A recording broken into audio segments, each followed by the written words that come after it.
গাজীপুরের শ্রীপুর পৌরসভায় অভিযানে হামলার ঘটনা ঘটেছে। ঢাকা ময়মনসিংহ মহাসড়কের ১ নম্বর সিএনবি এলাকায় উচ্ছেদের সময় সড়ক ও জনপথ বিভাগের সার্ভেয়ার রবিউল ইসলাম হামলায় আহত হন। স্থানীয় আজিজুল ইসলামের নেতৃত্বেই এই হামলা হয় বলে অভিযোগ পাওয়া গেছে। সড়ক ও জনপথের নির্বাহী ম্যাজিস্ট্রেট আশফাকুল হক চৌধুরীর নেতৃত্বে শতাধিক পুলিশ ও ফায়ার সার্ভিস কর্মীরা উপস্থিত হয়ে উচ্ছেদ অভিযানটি স্থগিত করে। স্থানীয়রা জানায়, আজিজুল ইসলাম দীর্ঘদিন ধরে সড়ক ও জনপথের জায়গা দখল করে বিভিন্ন স্থাপনা ও দোকানপাট নির্মাণ করেছেন।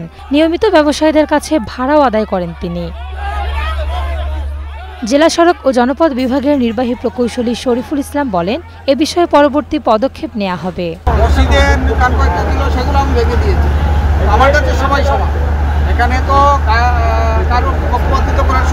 এদিকে নোয়াখালী জেলার মাইজদীতে ফুটপাতে উচ্ছেদ অভিযানেও হামলা হয়।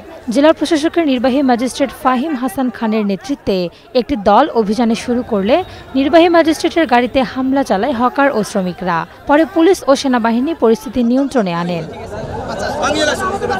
এ ঘটনায় আইনগত ব্যবস্থা গ্রহণ করা হবে বলে জানিয়েছেন জেলা ম্যাজিস্ট্রেট ও জেলা প্রশাসক Khondokar Ishtiaq Ahmed. Desk report, star news.